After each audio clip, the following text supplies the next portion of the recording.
ஆதரவாய் எமக்கிருப்பாய் ஆறுமுக வேலனே, உனக்கு அன்புடனே பணிபுரிவோம் அம்பிகையின் பாலனே. ஆதரவாய் எமக்கிருப்பாய் ஆறுமுக வேலனே, உனக்கு அன்புடனே பணிபுரிவோம் அம்பிகையின் பாலனே.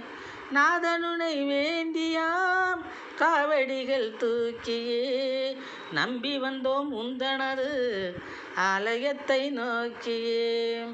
நாதனுனை வேண்டியாம் காவடிகள் தூக்கியே நம்பி வந்தோம் உந்தனது ஆலயத்தை நோக்கியே, ஆலயத்தை நோக்கியே. ஆதரவாய் எமக்கிருப்பாய் ஆறுமுக வேலனே, உனக்கு அன்புடனே பணி